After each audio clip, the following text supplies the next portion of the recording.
Hi, we're about to begin the third lecture today on M-Health or mobile health. So give me a second and I'll share my screen with you. We'll go straight to the PowerPoint.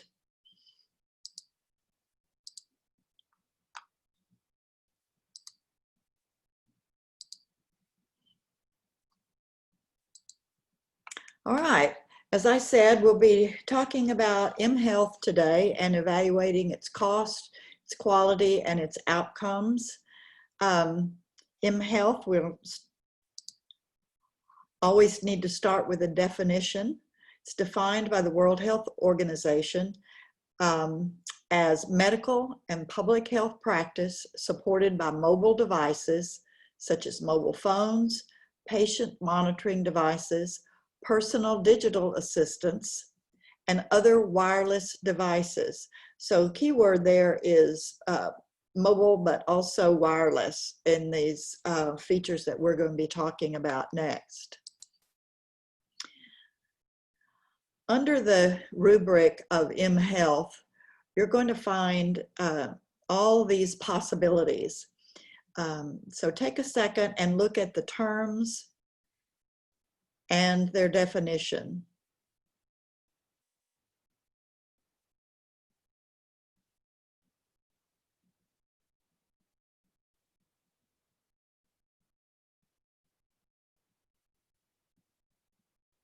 So smartphones, messaging, social media, apps on our phone. There are just so many various devices and possibilities that go under the umbrella term M-Health. And in a World Health Organization survey in 2011, there were even some more definitions and categories of M-Health. Communication between individuals and health services and call centers were one of the things that I thought that was interesting that they put under M-Health. And I'll say something else about call centers in just a minute. But even emergency toll-free telephone services, when they are for health emergencies or any other kind of emergency response, then they go under the mobile health umbrella term. Communication between health services and individuals, appointment reminders, mobilizing, crowdsourcing kinds of activities, and later on in the slides you'll see a real innovative crowdsourcing project around COVID. Any kind of mobile telemedicine, telehealth or telemedicine, where consultation is going on between healthcare professionals. But now that would be considered telemedicine, but now after COVID here in the United States, and I suspect there in Lithuania, you've got telehealth, which is the health provider communicating directly with the patient. So all of these various elements and categories are often referred to as M-Health. Now, I said I'd mention hotlines and call centers because I really hadn't before thought about their use as a health informatics tool. And there is a group called #4Help. And what it is it's a consolidation of help lines or hotlines for all kinds of different health and emergency related services. And it's a clever idea to consolidate them in a mega help line or help center. And it's run by volunteers. And I just bring this up because I had not thought of that as being a part of the M-Health world, but indeed it is.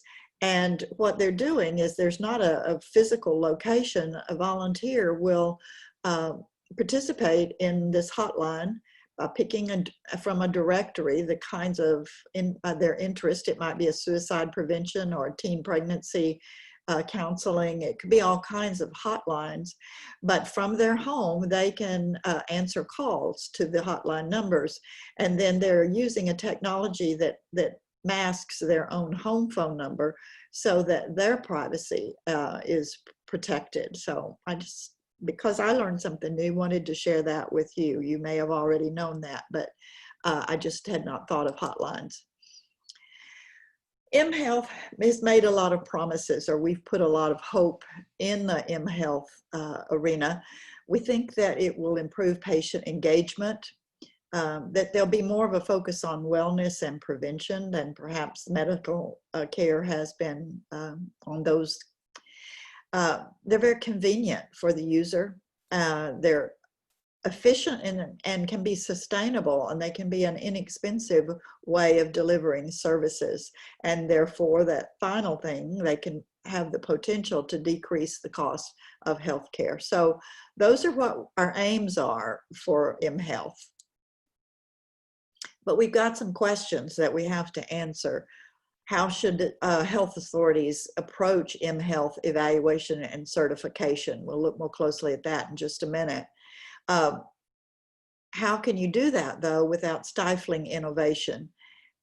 Should efforts to determine risks, benefits, and appropriate use be held on a global or country level or a regional basis? I mean, who should be monitoring these?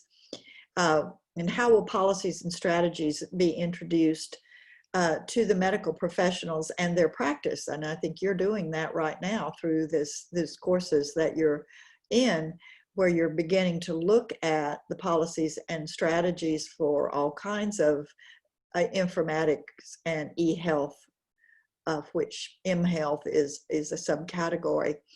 And then what methods should be used to ensure that patients are properly informed on how to select from all the options that they have in front of them, because they're new and because many of the consumers will not have engaged in this kind of wireless healthcare before. They're going to need some help in judging quality and appropriateness. So one of those first things we need to talk about is how accurate and truthful are some of the mHealth promises.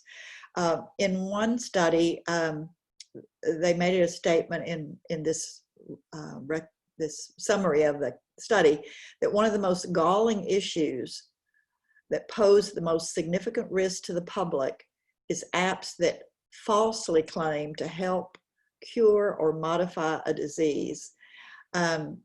For example, they gave an instance in 2011 when a company had created an app to cure acne with a blue light from a screen of a smartphone. And at that time, there were over 10,000 downloads for that app, and it sold for $1.99 on iTunes. Finally, the Federal Trade Commission stepped in and stopped marketing the product before it had harmed anyone. But it is just an example of how easy it is for an app to reach the marketplace making claims that are false. And then they say the next significant risk that apps pose is the accuracy of their diagnostic abilities.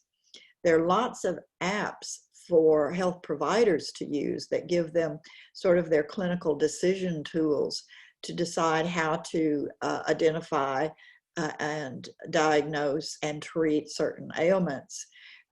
In a recent study, Wolf and his colleagues evaluated several dermatology apps. They could be used on a mobile phone with a smartphone with a camera. They found a sensitivity range that was anywhere from 6.8 to 98%, and a specificity range that was from 30 to 93.7. So you could see there were some good quality products out there and some really lousy ones. So accuracy and trustworthiness, both for the claims made by the app and for the user who might be a provider of care. Now, another big issue with mobile devices is the protection of personal information. And this is a European report saying that according to Financial Times article in 2013, 9 of the top 20 health apps were found to be transmitting data to one of the dominant companies that track details about mobile phone use. And we know from experience with Facebook and some other social media that our searching and our use of the internet is reportable and valuable information for advertisers. So it is being sold in the market. So protecting health app information is very important, and the privacy of the user. So in the United States, we have a law that was passed, HIPPA, it's the Health Informatics Information Protection Act, that is the basis for the rules and penalties for health insurance plans and providers primarily, but it's expanded to focus on a lot of other issues within the healthcare industry to improve the portability and continuity of your information in our country going to insurance markets, to combat waste. It even had a place in the 1996 legislation to improve access to long-term care. It was really to make it possible and easy and yet still safe and private for providers to be passing information to other people in their care networks.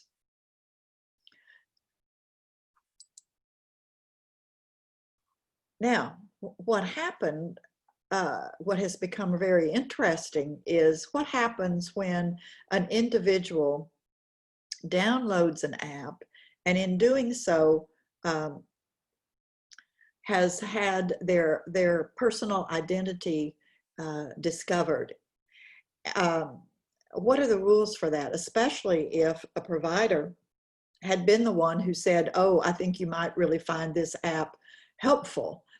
So the rules have come down, and take a minute to read those about how it's been parsed in the United States.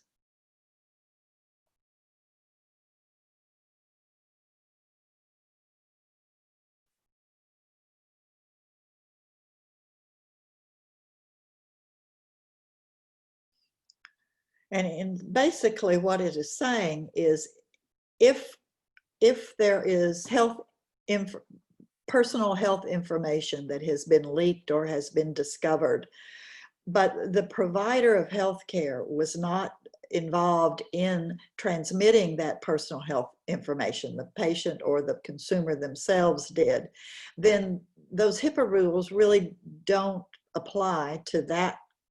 However, when there are portals and other say remote monitoring equipment that's transmitting patient personal information to the provider, and the provider and they're doing that on behalf of that provider, giving that provider access to that information. Then if there's a breach of privacy, the provider is held accountable. So the key is what's going across wirelessly in terms of personal health information, and did the patient themselves initiate that, or did the provider initiate it and participate in it as a part of the care that was being delivered to that patient? Because you have more responsibility if you're the one sending or receiving personal health information, if that information is leaked or made available to a third party.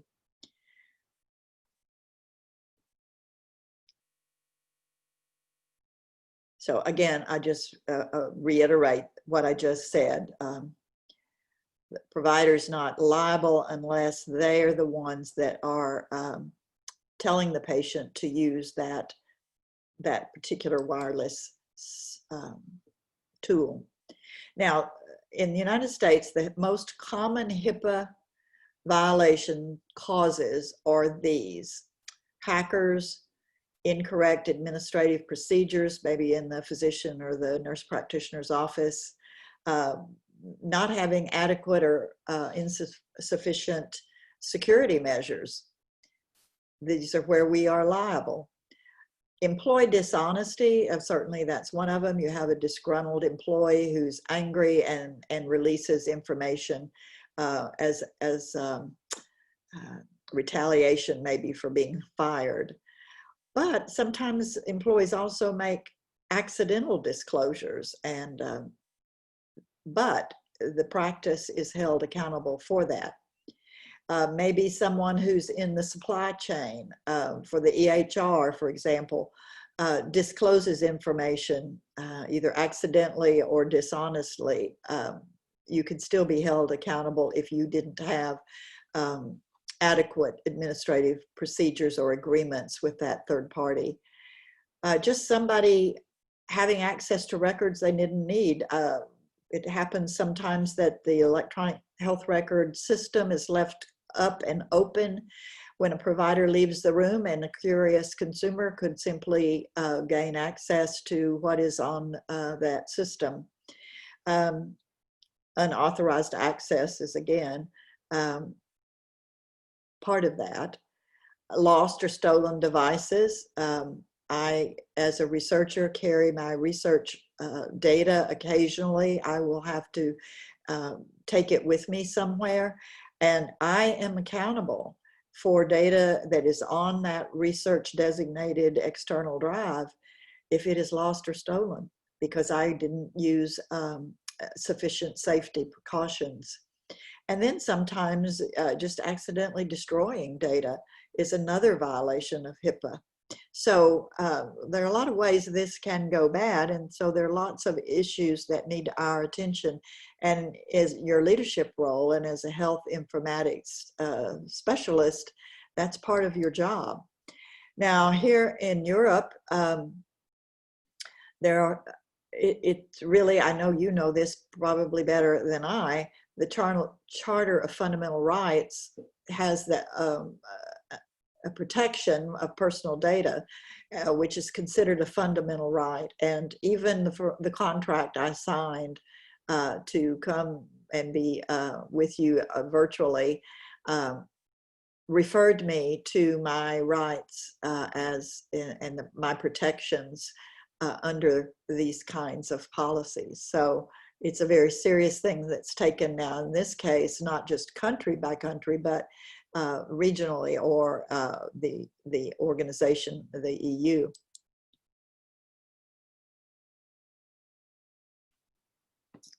I don't think we need to say anything more about that. I sort of jumped ahead and made some of those comments earlier. This has become such a major issue that organizations such as hospitals and practice corporations have what they call data protection officers now. And that DPO, or data protection officer, is responsible for those things that are the bullet points here. So you might want to take a second and read those.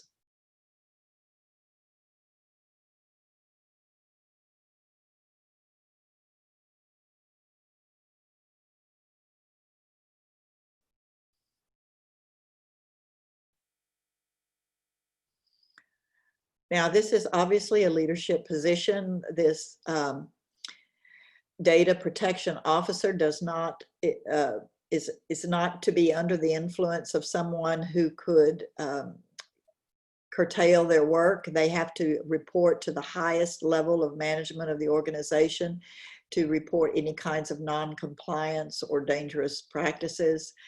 It's the role of this DPO to let everyone in the certainly their immediate contacts and all the employees through those contacts need to be told their obligations under data protection law. And then this DPO is responsible for monitoring how well the organization is actually complying with those. They have something called a data protection impact assessment, trying to find weaknesses in the data protection plans and closing those weaknesses or repairing those weaknesses before they're found by someone outside the organization. So you may find yourself as a nurse leader working with the data protection officer, or if your organization doesn't have one, you may be doing some of the things that are listed under the job of a data protection officer. So it's good to know that that might be something that comes to you.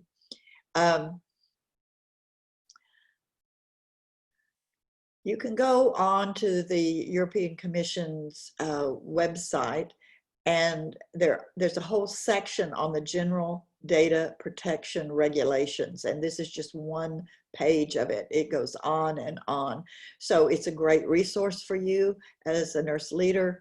You may want to access this information, or if you have a question, this is a good place to start to find out what data protection regulations are in place, and how maybe to get more information about those. So there's a link here on this slide, and I really encourage you to visit that website.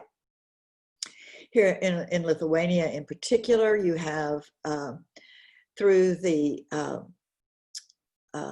Ministry of Health, you have a division of the protection of personal data. Again, that's your first line of information for finding out what your obligations are.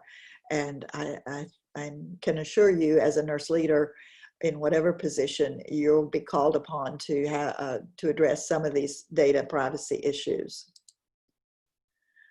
All right, so that was sort of the policies and law part of the endeavor of mHealth. Now let's talk about some of the technological barriers and the resources.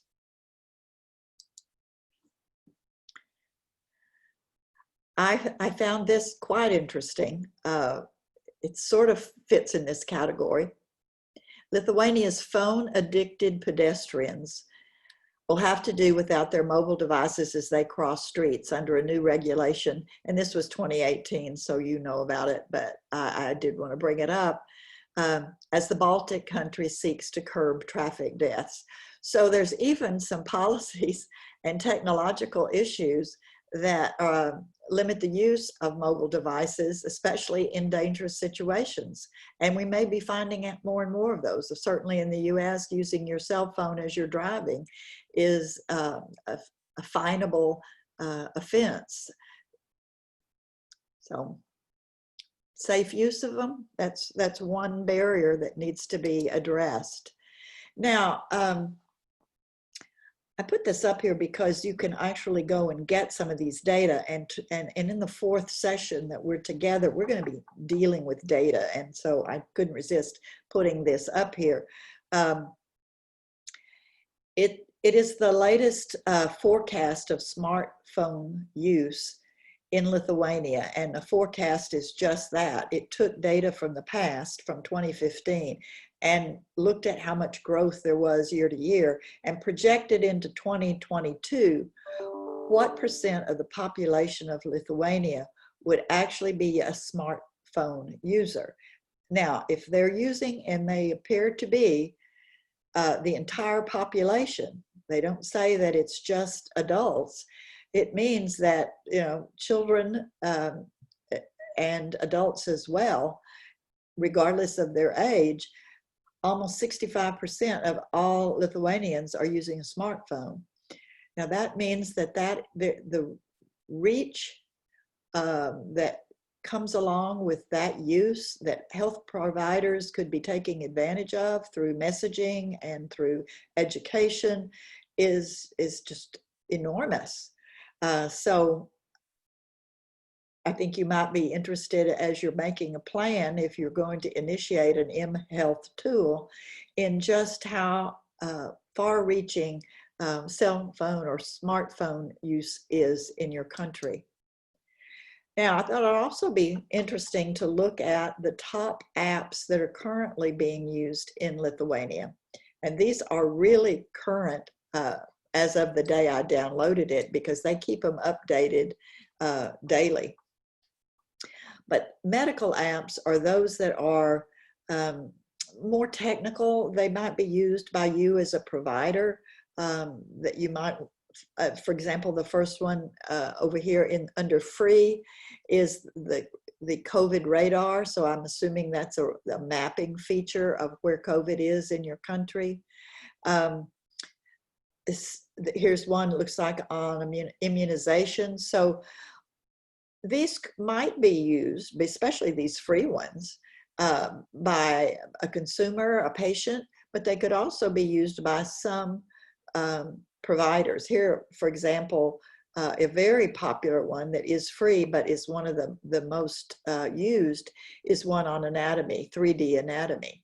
So peruse these and see if there are any of the ones you use that are on this list. These are Lithuanian medical apps.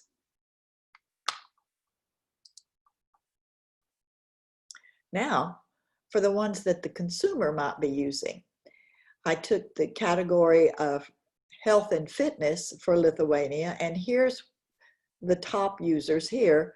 These are the free ones. These have a cost, and these are the most popular. So now look through that and see if you see any of the ones that you use.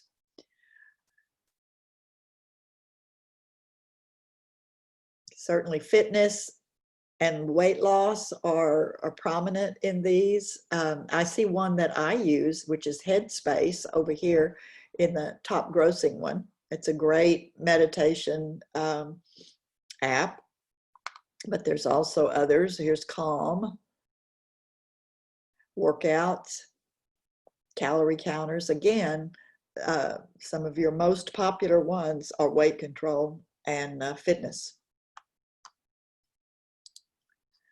Now, I went to the United States to see how we might compare, and I had to go to a different service that did that. But here they are for the US in the category of health and fitness. And Calm was over here in the free category, and Headspace showed up again. And over here, they also, both Calm and Headspace in the United States showed up in the top grossing or numbers of downloads. So there's some overlap for sure in what you use in your country and what we use. Certainly, we're really interested in losing weight in the United States and calorie counting because we have such a problem with obesity. But you can certainly look at these and it will give you a flavor for what's available and get ideas maybe for where they could be improved. So I really wouldn't say there were barriers there, except for the law about not using your smartphone in the middle of the street. If anything, as we started out the discussion saying, it's so open, at least in the United States, it still is, to put just about anything you want in an app and sell it. So maybe what we need in our country in particular is more barriers, a little more regulation, a little more safety. So now let's talk about policy, law, and safety. Again, the European Commission has done an excellent report on mHealth. It was done in 2014. Let's see, you can certainly go there. And they're already talking 5 years ago about the safety standards and quality labels and certification schemes for apps, a very necessary requirement, I think, as we go forward. Certification schemes that could be reliable indicators for healthcare professionals and citizens as they verify whether or not the app or mHealth solution delivers credible content. And here in Europe for you, that has definitely been going on for some time, and that's a good thing. I went on to try to find what we were doing in the United States, and of course we have to sell everything. We market things. And there was a market for credible apps. And the website is Social Wealth, W-E-L-L, wealth.com. And what this site does is certify and verify health apps, or in medical and regular consumer apps, so that a consumer could go to this website and see which ones of the apps that they're considering are listed on their certifiable list. So they sort of curate, if you will, a list of digital health and prescriptive smartphone apps. And what they market it as saying is that it provides a prescriptive digital health catalog, so that a provider might feel safe in suggesting one of the apps that are listed on this website. Excuse me.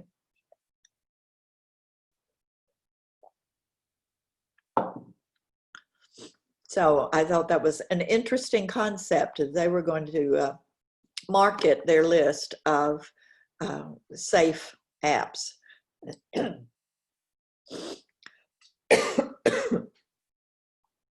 Now the EU has, we've seen that action plan for 2012 through 2020 that the EU has produced.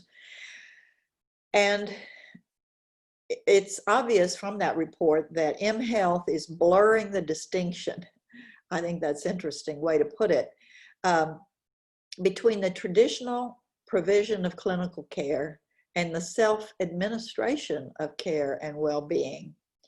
And again, when that report came out, there were no binding rules as to the delimitation between what a lifestyle and well-being app was and what a medical device or in vitro diagnostic medical device was. So I can go to the marketplace, not through a provider, but I can go and purchase a blood pressure monitoring wearable app. And it's really difficult to say if that's a medical device, a diagnostic device, or is it just a lifestyle and well-being app. So there was, a great deal of concern about that, and we've mentioned that earlier as well. So since 2012, to help software developers and manufacturers identify whether or not their product falls under the medical device directive, the Commission has issued some guidance on that, and that is continuously being updated. And according to that guidance, depending on the intended purpose, apps may fall under definitions of medical device 32 or of an in vitro diagnostic medical device, and then have to comply with the relative provisions of those directives. And again, we're also trying through the Food and Drug Administration to come up with some policies that will provide oversight of those apps without stifling their creativity. And here's a list of what the FDA in the United States does to sort of categorize what kind of app should be regulated and which should not be regulated. So as it stands now, regulated apps are those that control other medical devices. If they display, store, analyze, or transmit patient-specific medical data from another device. I think about my husband's pacemaker. Our bedroom has a monitor there, and automatically a report is downloaded from his pacemaker as he sleeps on a routine that's been developed by the provider. He does nothing, but the monitor then transmits those data. So that is a medical app, and it is wireless, but it is regulated because of the importance of the information that it transmits. And as you would guess, the final one, performing patient-specific analysis or providing patient-specific diagnosis or treatment. So again, pacemakers, monitors at home, you can think of blood pressure monitors and other types of monitors, definitely. would do that. There's now a glove that has the lead and set up wirelessly so that an EKG can be done at home. When the patient puts the glove on, each one of the leads is in the correct location. If they were to put their hand across their heart in a particular way as they've been instructed, then that will wirelessly transmit an EKG to their provider. Well, definitely that needs to be regulated. We need to know that that glove is is actually functioning the way it should. So those are things that definitely need regulation and are being regulated now. Now, there's some that are sort of, well, let's skip down to the ones that don't need to be regulated first, the bottom one. Electronic copies of textbooks don't need to be. Any kind of teaching aid or other reference material, even if it's being used by a provider, it is not regulated. So I could write a textbook tomorrow that had incorrect information in it, and it is not regulated. Now, it is certainly monitored by a publishing company who definitely send out these kinds of books to credible reviewers, but they don't require the same kind of regulation that an app would be, even if they are electronic and can be downloaded to my smartphone. Educational tools for medical training, and that would also cover those that were for nursing training as well. Anything that's an app that facilitates access or understanding. So if those help lines that I mentioned very early, they are not regulated, but they do facilitate access of patients to various services. They tell them where to go or who to contact if they're in a crisis. Or if they explain something like what is, there are just numerous sites you can go to online in the US, Medscape, the Mayo Clinic, they have your diagnosis. If you've been diagnosed with something, you can go there and read all about it so you can increase your understanding, but those are not regulated. Anything that automates general office operations, a wireless fax machine, for example, or a wireless printer is not regulated, even though it's working inside an office. However, if there should be a breach and there have not been adequate measures taken to protect that wireless transmission, then the office might be held liable. But right now, their printer is not regulated. And anything that's not specifically designed or intended for medical purposes. I think about Headspace or Calm, which they certainly are healthy lifestyle promoting apps for meditation, but they are not intended for medical purposes. And most of the apps that you get that are will say somewhere in the background information that they are not intended to take the place of a provider. Now, there are those things that fall in the gray areas. Anything that provides a supplemental care by coaching or prompting, like medication reminders, tools to help people organize or track their health information,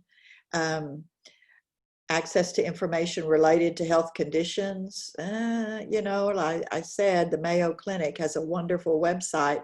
They could be subject to enforcement if there were problems that were identified. Perform simple calculations. If I go to an app that calculates my body mass index, that could be, but only if it caused really a lot of problems, or if it was, basically if it caused a lot of problems. And then enable individuals to interact with electronic health records. There are portals that allow me to see when my next appointment is at the doctor's office to get the after visit summary of my last visit, and I can send text directly to my physician and nurse practitioner. But right now, those are not regulated, but if there were problems, they are in a category that could be, with discretion, regulations could be enforced. So you'll run into that, I can guarantee you, as the health leader around informatics issues. Now, what are the mHealth user issues? Digital health literacy. We talked a lot in the past about health literacy, but now there's digital health literacy, and that's the ability to seek, find, understand, and appraise health information from electronic sources. And not everyone has skill in this literacy, and yet it is so important and will be more and more important as time goes on. People who are digitally health literate are able to have a more active role in achieving their health potential.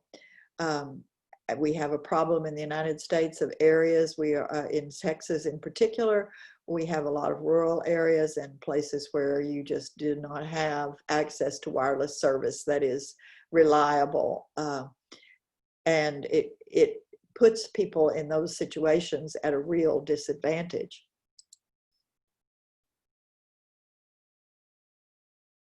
And again, we've talked about the safety and efficacy and truthfulness of apps being an issue. So often when you survey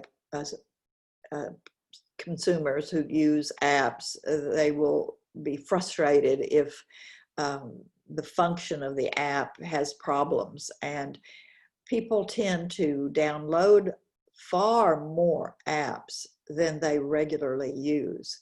Part of the reason is they just get tired of monitoring this health aspect or not. But often it is that the functionality of the app was not what they had really assumed that it would be, and so they're frustrated and they just quit using it. So it's really important. And again, there's the European Commission, as part of their report, talks about this and how to assure that you can eliminate some of that frustration and lack of functionality ahead of time.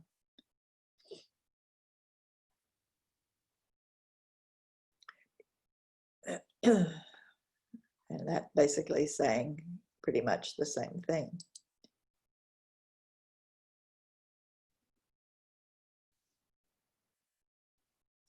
And they stress again and again, and all providers stress as well, that there's some wonderful mHealth solutions, but they will not take the place of physicians and nurse practitioners in the delivery of personalized, individualized, person-to-person care.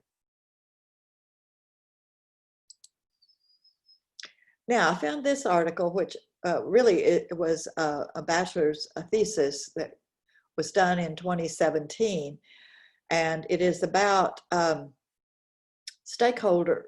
No, I take it back. I jumped the gun. This is not that one. This is another one. This particular paper is Lithuanian, and it analyzed managerial insights into the hierarchy of e-health indicators. In other words, what do we need to be planning for in the area of e-health? And according to the stakeholders' views, who would be physicians and other kinds of providers and legislators and regulators and users and so forth. They found that the assessment indicators fell under two categories. The key implementation guidelines that facilitated the general course of the development, and how to obtain and evaluate e-health outcomes. So what do we have to do to get e-health? In this case, m-health is a subcategory of e-health. How do we get that up and going? And then how do we evaluate its outcomes? And that paper is listed under your resources for in the Moodle course. So I urge you to take a look at that for more details. But let me see if I can move this so you can see better. I'll move it back later. The kinds of things that have to be in place, and we talked about this early on, but now we're going to just sort of imagine it for m-health. The quality of the information that is involved is being transmitted either from a device or from a recommendation for lifestyle and health. That is something that stakeholders are interested in. They want to be sure that we consider that. The design itself of the device or the app, if it's not easy to find what I'm looking for, if it takes a long time to load, the style is just not up to date, I get frustrated as either a provider who needs these things to be working, or as a consumer who uses them as a convenience. My satisfaction, and that goes along with these things here. And now let's think about the computer literacy again comes up. Training, how did I learn to use this app, whether I'm a provider or I'm a consumer. I can't just pick it up always there and know exactly how to use it. How motivated am I to use it? Now, all of these, we've talked today about their relevance for m-health, but this could also apply to what's happening in the hospital with the resources, with the electronic medical records, with other devices. Like someone in my physician's office is responsible for getting reports on my husband's pacemaker. All of that has to be thought through ahead of time if you're instituting some remote monitoring system or some other device that allows you to do telehealth to deliver care. So satisfaction and computer literacy can be a consumer in the community, or it can be somebody on their staff in your hospital or clinic. There are definitely financial issues that are relevant to adopting any kind of e-health or m-health tool. We saw that the apps that were being used in Lithuania were in various categories, and one category was which ones were free. And some of those free ones were also the ones that were most often downloaded. But the same can be said in the hospital setting. How many financial resources we can direct toward m-health or e-health or the electronic health record have to be considered. Management competencies, and here's where you come in. There need to be competencies in how to choose resources, how to implement them, how to evaluate them. They have to be compatible with technologies that are already in place. And sometimes they are, and sometimes they are not. So really remote monitoring devices, they have to find their way. The information that's coming in from a patient at home wirelessly has to be somehow built into the workflow of who's going to receive that information, who's going to house that information in the records that are already available, who's responsible for identifying issues when there's a problem and care needs to be modified. So those managerial competencies include workflow analysis, and that has to be taken into account for sure. And then, of course, there are the legal regulations and aspects that we talked about earlier. Who's going to be responsible for being sure that my patient information is safe and secure? So stakeholders themselves, in the article that I mentioned that's on the Moodle site, came up with these concerns that they had about implementing e-health globally thought of. And certainly this relates to mHealth when you talk about monitoring from a remote site or from working with patients who use apps. All right, so how do we evaluate these? Let's talk about, first of all, say a website, because that's part of where we visit when we use our smartphone. It's important to know who runs the website, but you could also say who developed this app. What is the purpose of the website? Is it advertising or is it information? Who's responsible for that information? Where did it come from? Is it documented? Can I verify it? Could I go back and see if what I'm being told, either on this website or on my app, what are the credentials and contributors of reviewers who certify that this is correct? Like that social wealth site that is a curator of a catalog of credible apps. How do I know the credentials of the people that are running that site? How can I verify that they know what they're doing? How current is the information?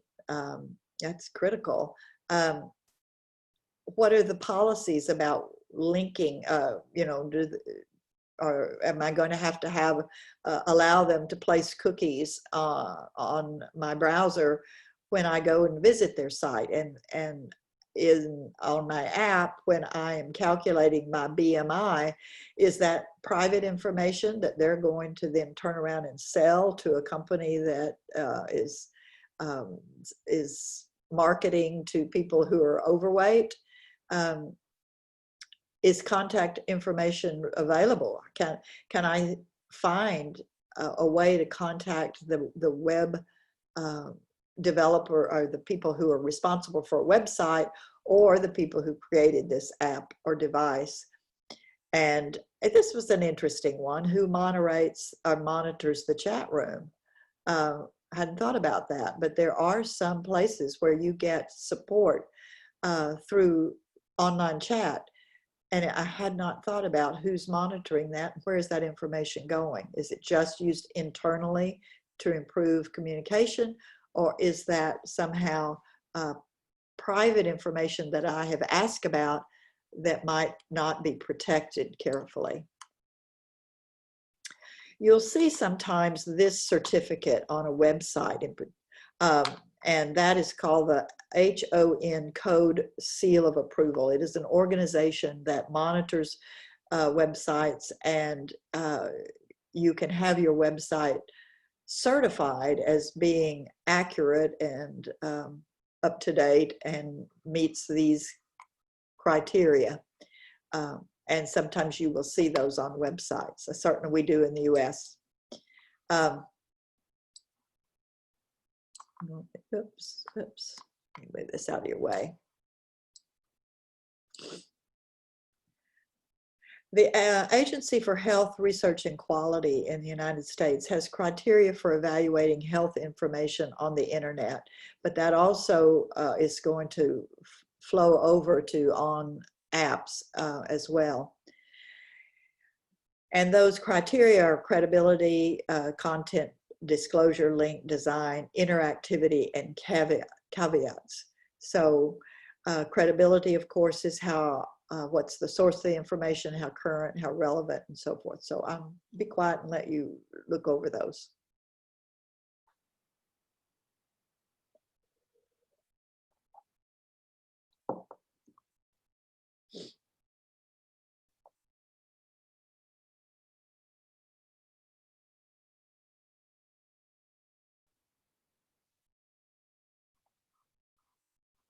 So I think we've covered most of that in what my comments have been so far, but it's good to know that people are out there concerned with how to judge the accuracy and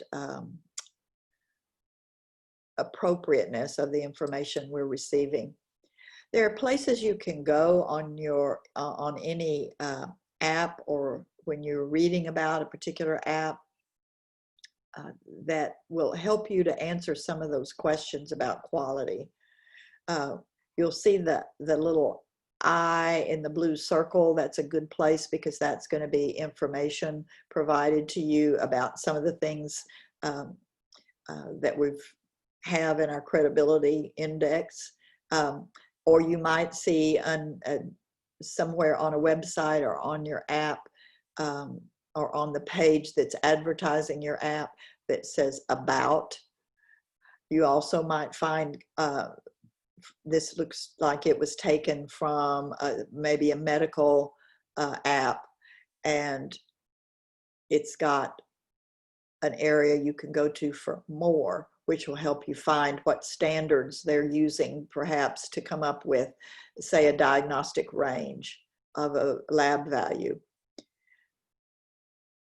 And here's one that says it's got information about drugs, and this one again, the I in the blue circle is your friend. You will see that as we're going to go to the databases that we analyze in our next class. Look for the I, and that's where so much good information will be, behind the scenes kind of information. So those are places that you can find some of the answers to those questions of quality.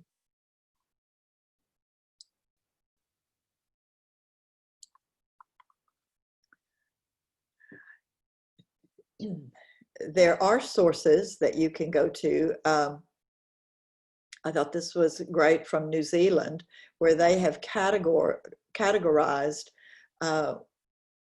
independent health app review websites. And they've got the website name and its description here for what that group does, who they are. And because you could see the overlap between what people in Lithuania were using in the way of apps and what I use here in the United States, some of these, even though this was either UK or Canada or New Zealand, very likely you could find some of your apps that you use in one country being reviewed by another country's independent reviewers. So I recommend that you take a look at some of these, and you may want to, what I did is I just Googled these names and went to some of them, and that's how I found social wealth, or social wealth, yeah, social wealth.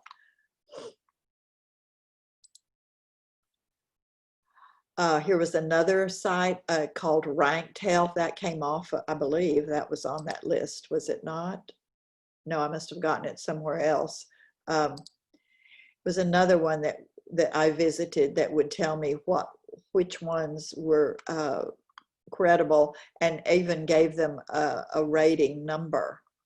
So I would recommend that you might even review rankedhealth.com if you're interested in finding the most credible apps.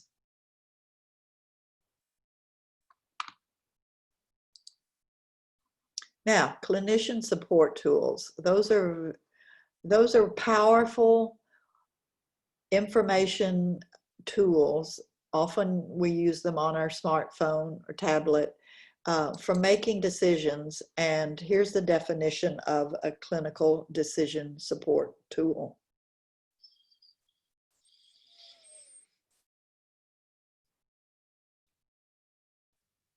They can include computerized alerts and reminders, clinical guidelines, condition-specific order sets, focused patient data reports and summaries, documentation templates, diagnostic support, and other contextually relevant reference material. So they are a brain. They are an electronic, wireless, portable brain in many ways. that can be greatly exploited to improve care, but they can also be entryways for being swayed in marketing. I know it's happened in the United States that there have been some clinical decision support features in electronic health records that the information was provided by a company that had a drug to sell, and that found its way because it was there with information that the electronic health record developer needed. It just happened to sway the prescriber to use that drug over some others. And when you find that kind of infiltration by marketing into a clinical decision support tool, be very, very careful.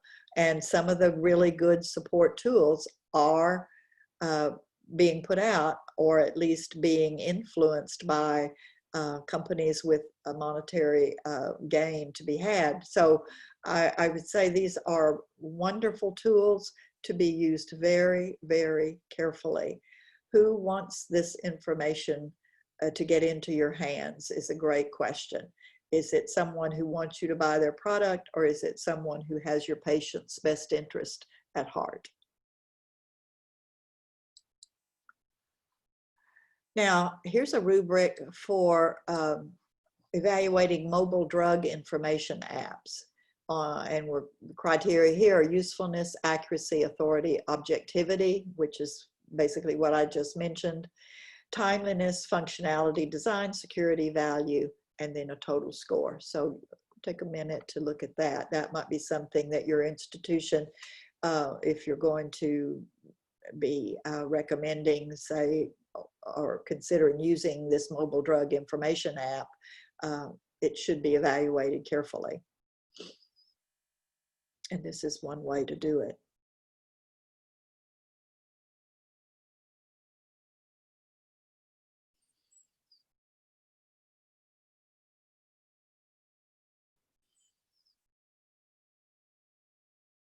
And I would say avoid these at all cost. Anything that falls into this category here would be something that you definitely would not consider at all. Some you might be able to get along with this, but when you get beyond to this point and you start to be in this rubric here, it's probably something you want to stay very far away from.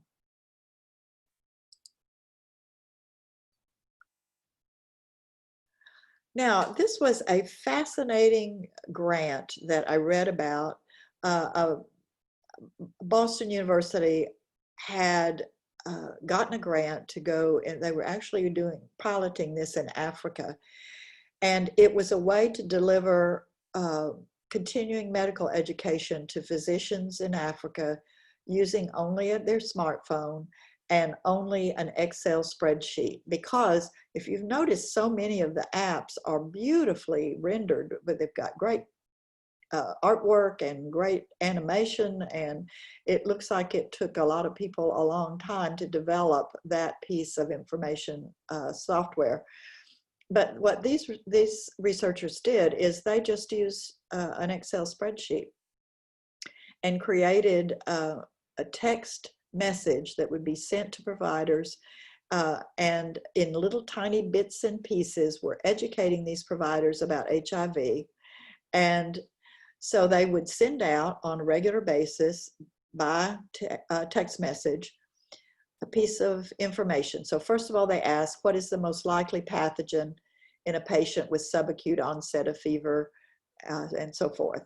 And then they gave this multiple choice.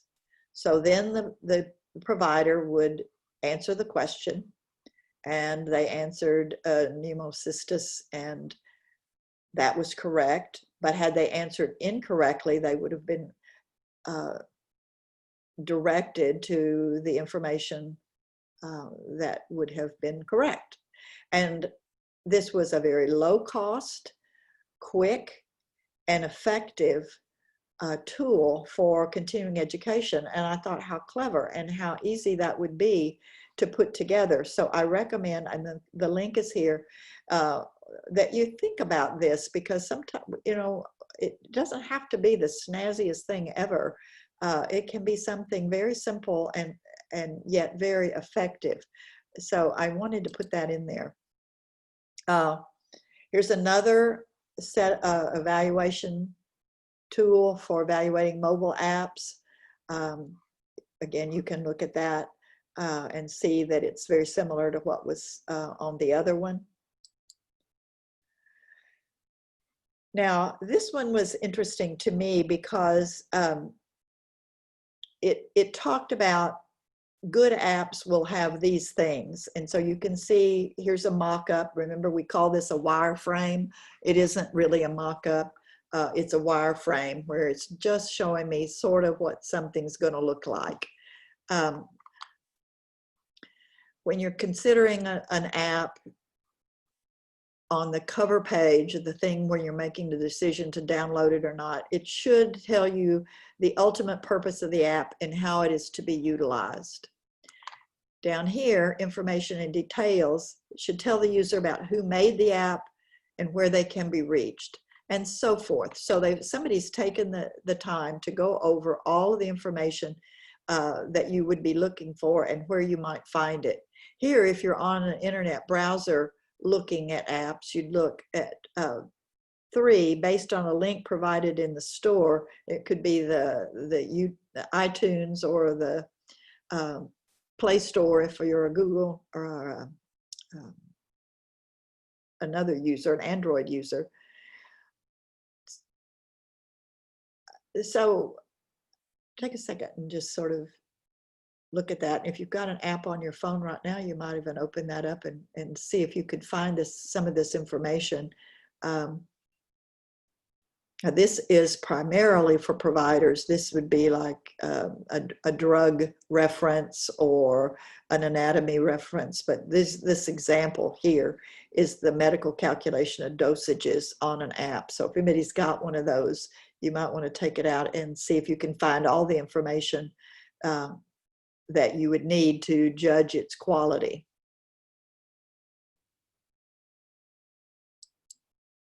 All right, telehealth. Telehealth is where we use wireless connection in particular. Often it is a smartphone, or it even could be a device in someone's home, and it connects physicians and patients in a way that we rarely used here in the United States until recently.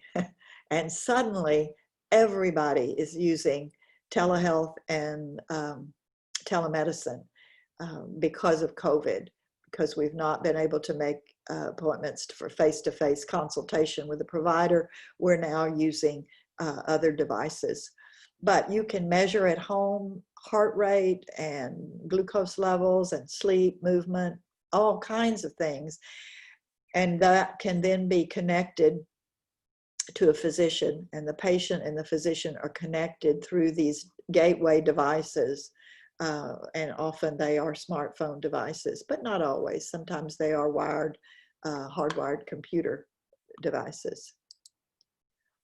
Telehealth can be, there's all kinds of taxonomies for telehealth, but here's one of them. It can be live video synchronous, where you've got a patient and a caregiver or 2 clinicians talking about a patient in real time together, and that is being televised and then sent, usually often through wireless or computer networks. Store and forward, that's where you take digital images and send them, but they may be reviewed later. And maybe that's an EEG or EKG, like the glove I told you about. Or it could be provider to provider sending information about a recent test to another provider. And depending on how they send that can fall under telehealth as a category. remote patient monitoring, of course, my husband's pacemaker, but it can be heart rate, blood pressure, oxygen levels, and so forth. And then mHealth is considered by some to be a subcategory of telehealth. So I think those categories were interesting. Now, I have a video here and had a little trouble yesterday with the video. So I may have to stop sharing and come back to you a couple of times, but bear with me and we'll see what we can do.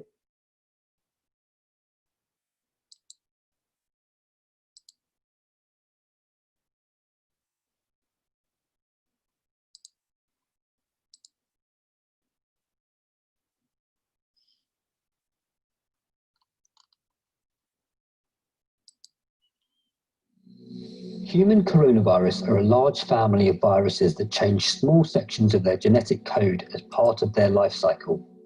Thus, they mutate as a matter of course.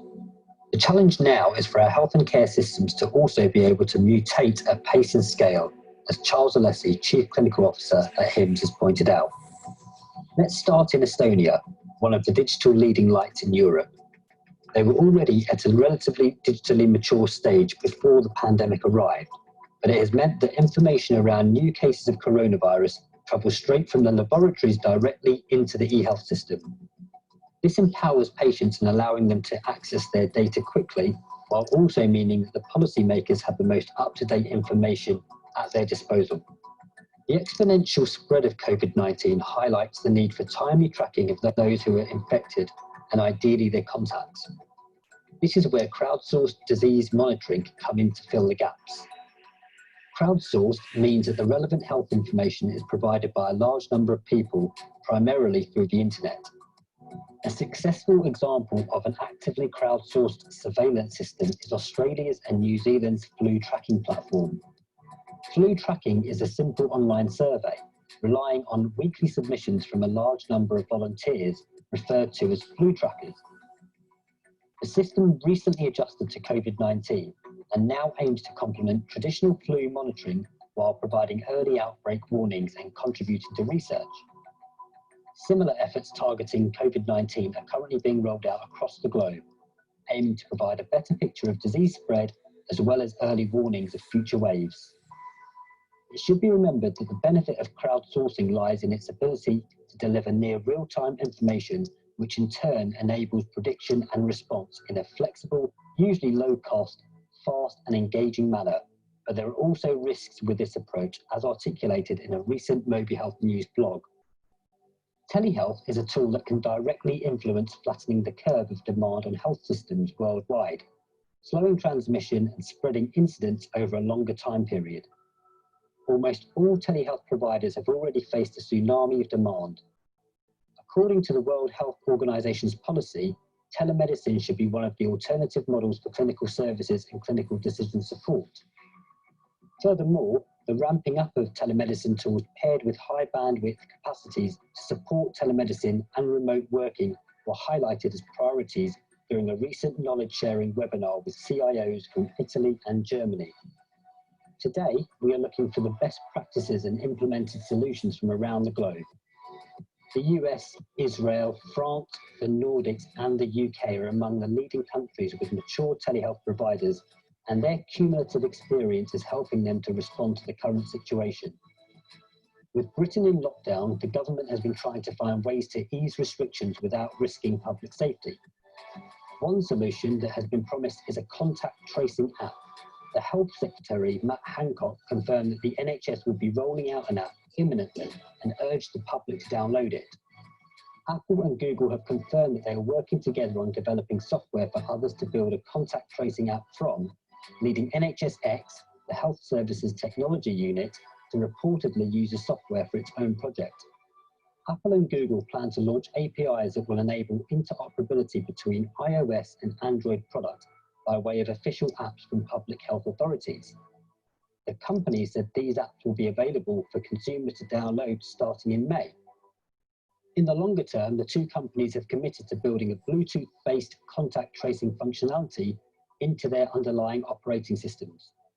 The company said that this strategy will be designed as an opt-in functionality, but would open the door for deeper data integration with health apps and government's public health initiatives. It sounds like we're going to have to find ways to go about our lives with this virus as a constant threat for the foreseeable future. And we as a society will have to accept that there will be a new way of living in a post-coronavirus world. But one thing we can be confident of is that digital tools can help significantly as we continue to take the fight to COVID-19, and perhaps provide a silver lining to the crisis we face today. This is Dylan Yagendra, Managing Editor at HIMSS Europe, signing off.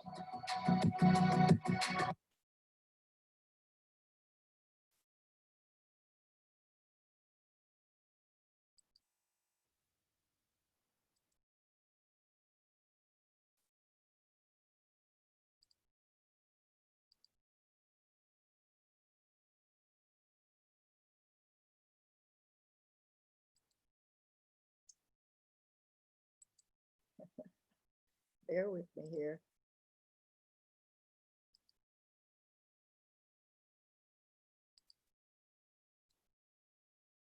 All right, we should be back together now. That's where crowdsourcing came in. I mentioned it earlier, the notion of our participation with our mobile devices in case finding and in case tracking.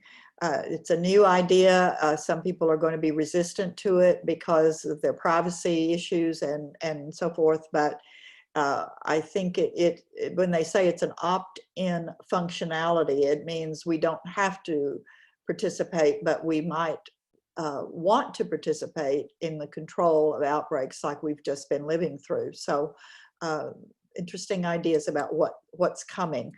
Now, I thought you might be interested in what's happening in telemedicine in Lithuania. This is not the most recent, but it's the most recent I could find. So I think this is important enough. We'll just stop and let you have time to read it.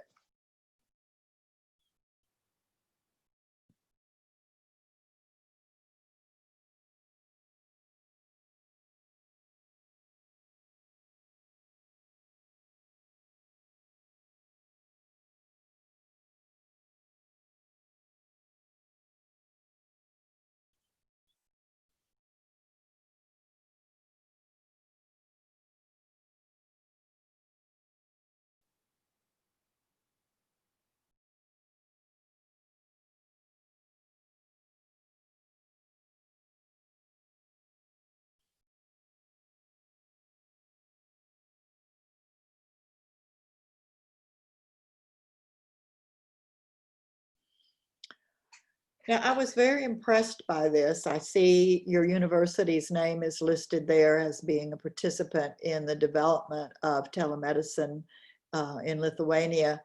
And I took some time early on to look at the website for the university, and you've got some really good resources to follow on with getting some, if you're wanting to get more technical in some of the ideas about telemedicine or about mHealth or eHealth or whatever.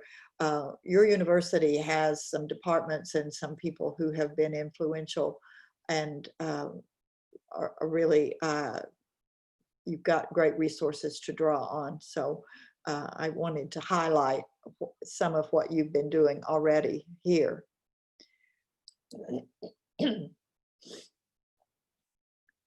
Now, this again is much more recent. This is June of this year. It was a blog that I found, and interestingly, some very good information can come from blogs on proprietary sites. If you keep in mind that they may have a vested interest in persuading you to believe one thing or another, if it's a company or an individual who's in business to sell something, a service or a product. But often a blog may have some of the most up-to-date ideas available. So I use them. I'm not frightened of using them, but I use them with care. But anyway, that is to say, here's there's this a blog. So take a look at measures needed to make e-health run smoothly in Lithuania, and this is as current as I could find in June of 2020.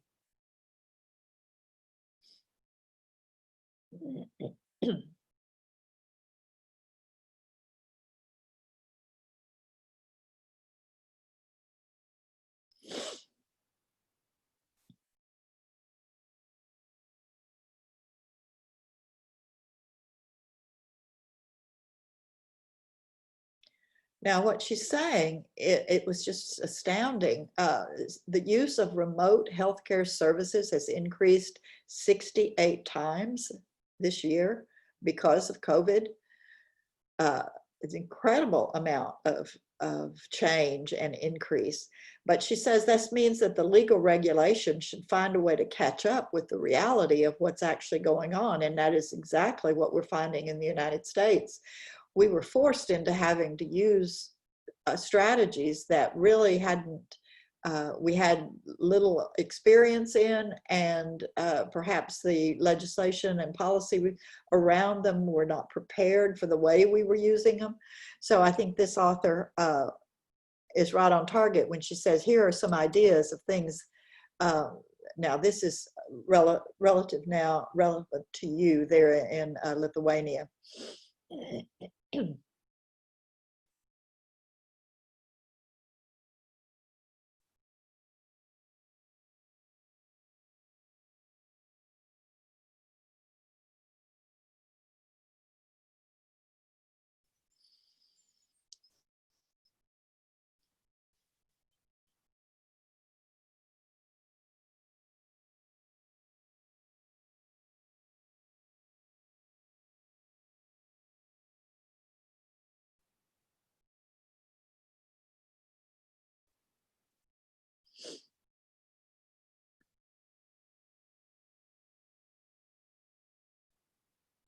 Now we find ourselves in a very similar situation in the United States. There is not adequate legislation in relation to e-health.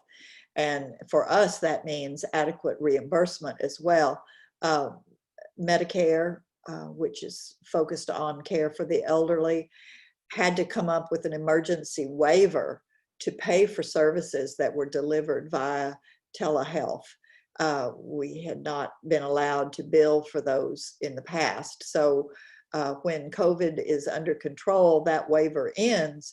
And once again, people who were enjoying getting their health care remotely will not be able to do so unless there is fresh and new regulation that's put in place. So definitely we have some things in common here about the need for adequate legislation. I think her second point, that e-health regulation should aim for rules for safe use of e-health, not to restrict their use. Remote consultation by medical specialists, patient monitoring, use of diagnostic devices, they're all possible now, and some of them have even been used during this pandemic, but there needs to be adequate legislation and safety precautions put in place that, again, won't restrict, but will assure that what we are delivering is a safe and quality product to the people we're caring for. It's really tempting to restrict to the degree that the market doesn't advance because people are afraid of the restrictions.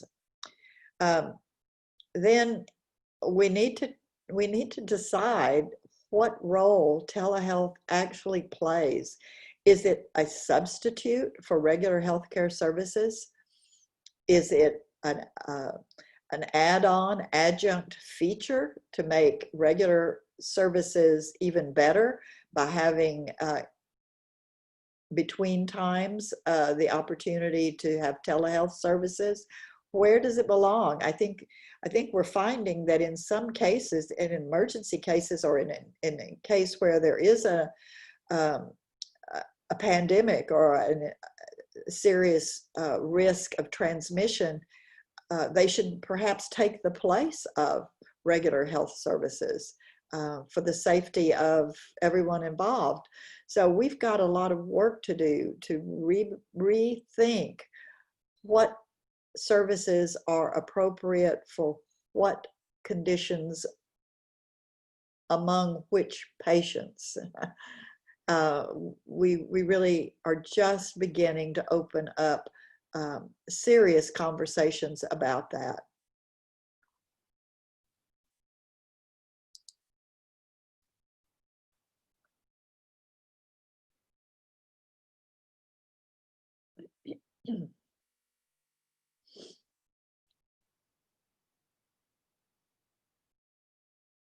And again, here comes the electronic health system as a very important part of the current healthcare system, but also it should be part of the infrastructure for where we go in the future when we are relying on telehealth and telemedicine services more. It is absolutely essential in moving forward. In our current state of infrastructure, we would not be able to do that well. In the United States, we're a little bit maybe farther along because our government gave huge financial incentives to all medical practices that would adopt interoperable electronic health records. So you dangle $1 in front of an American and they'll do what you're asking, and we certainly have done that. Now we have our problems for sure because vendors came into the marketplace, and some hospitals have one electronic health record and it doesn't talk to the electronic health record in the hospital next door. So we're not out of the woods yet. We've got a lot more interoperability issues that we have to solve. But it's essential that we solve them as we go forward and really exploit the benefits to our patients that could come from having telehealth options. And then this final one, and again, this is going to affect you as a nursing leader in informatics. Proper attention should be paid to the adequate assistance to healthcare professionals. They have a huge amount of responsibility. They need more training, more guidelines, and more infrastructure, more money, if they're going to put these things together in an efficient and effective way. Our workforce was not ready for the electronic health record in many ways. It wasn't just age, it was also biases, it was also location. There were lots of things that made the adoption of digital health boom in some areas and were a bust in others. So we need all kinds of assistance, and training cannot be overemphasized. It is essential as we go forward. Now we're getting down to something that I think is really fun and to think about, and that is the Internet of Things. The Internet of Things is an idea that we have sensors and we have wireless communication devices and we have cars that have computers inside of them. When those all can speak to each other, there will be an Internet of Things. And we can exploit that in healthcare, and we're just beginning to look at all the ways to do that. And again, here, bear with me as we make this video go. Let's see what we have to do.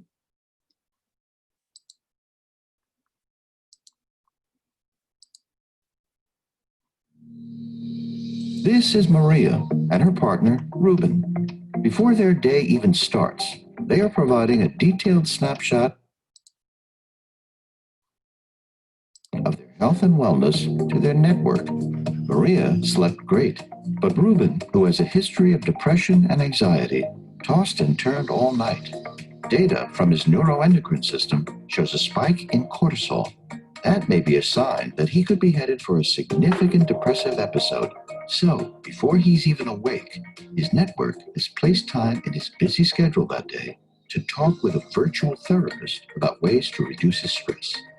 20 years from now, radically interoperable data and open and secure platforms will allow consumers to own their own journey of health, providing them with a holistic, real-time view of themselves and their environment. A system in which personalized experiences that are highly tailored to one's preferences and needs are the norm, not the exception, and where care and services can be accessed quickly and seamlessly. Consumers are increasingly willing to share their personal data through wearable technology, smart appliances in the home, and even with the home itself. This vast pool of data forms the basis of their personal health profiles, so that changes or deviations can be detected and addressed immediately. This information empowers consumers to take control of their well-being in ways that were impossible in the past, whether it's proactively heading off depressive episodes for Ruben, or getting Maria her time-released antihistamine well ahead of a high-pollen day. This data also provides more opportunities than ever to glean novel insights into the health of entire communities and to enable research and scientific breakthroughs at a rate that will only increase exponentially as technology continues to evolve and to integrate into our daily lives. Tailoring care individually based on ever-advancing capabilities to capture, interpret, and act on near-perfect data in real time is a radical change. This change will require a complete rebuild of today's healthcare system and the collaboration of several actors, some old and many new.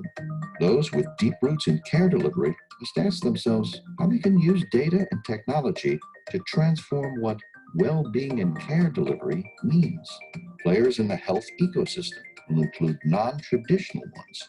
For example, those focused on the data platforms and tools that enable this new model of health. And regulators, financiers, and intermediaries will all play a new role in this new vision. Disruptive thinking and a commitment to emerging technology are more important than ever before. Because the future isn't as far off as it seems. In fact, it's at your very fingertips.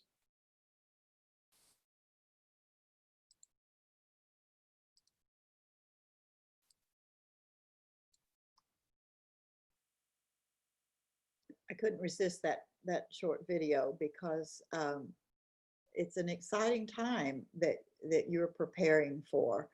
There are things that we can do now that would have been unimaginable 10 years ago. However, this is referred to as a disruptive technology. We talked about yesterday the fourth industrial revolution. A revolution can be very uncomfortable, and I think we're facing some of that discomfort now. Ways we work, who we work with, how we work with our patients, what the patients expect of us, what they bring to the encounters with us. All of that is changing at, as he says in this video, an exponential rate of change.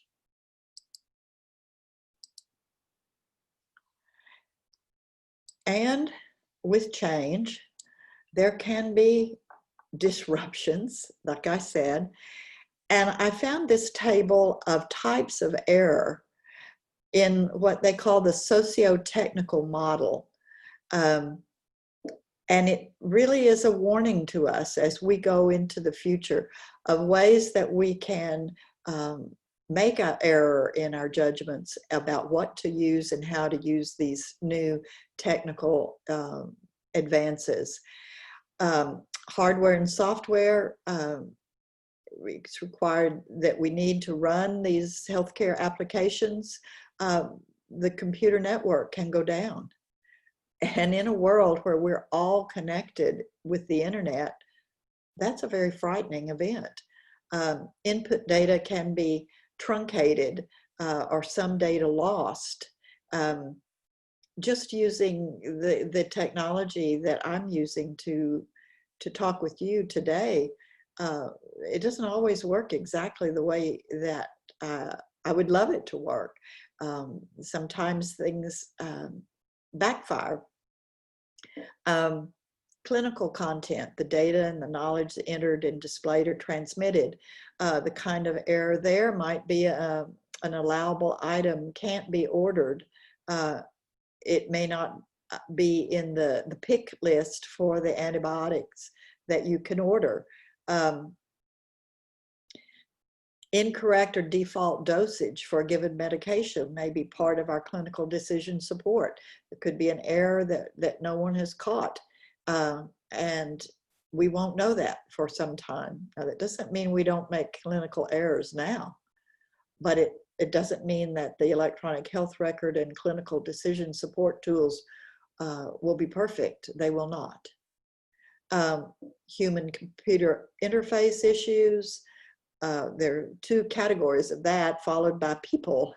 So we are still human. We're working with machines, but we are able to make mistakes in new and disastrous ways that have a lot more impact than perhaps we had in the past.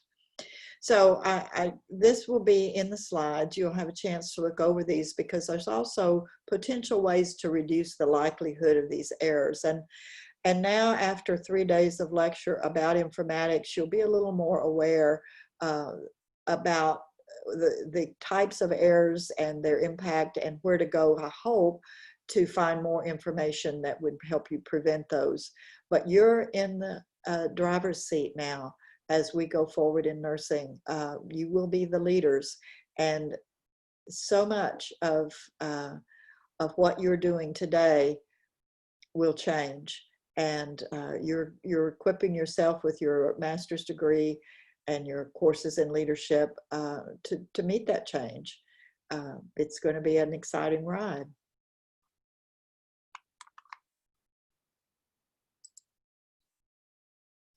Now, here's what I jumped to the conclusion earlier and thought I had come to that report.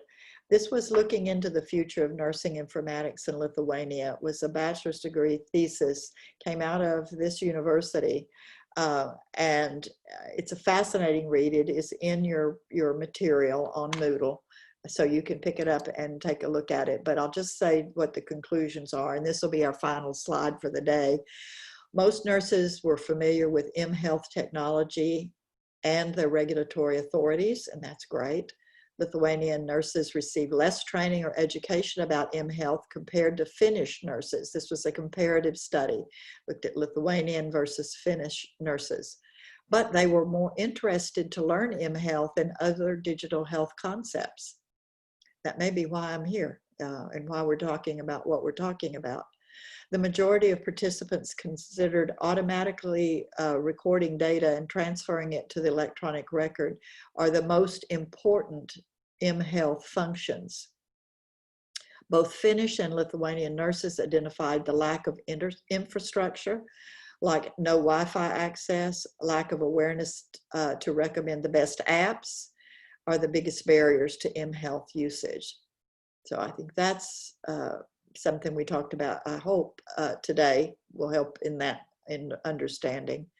And hospital administration should develop modern infrastructure and provide necessary training for nurses, absolutely. Nurses should update their mHealth knowledge by attending that training, seminars and conferences. So I was really pleased to find this so current, a 2019 student's thesis. It's been a pleasure talking to you in these 3 classes. We'll be talking about data and the hands-on activities in the 4th class. And I look forward to hearing from you via Moodle. My email address I will make available to you so that you can contact me after I am no longer participating in these classes. I want to hear from you. I want to know how you're doing, and I wish you well.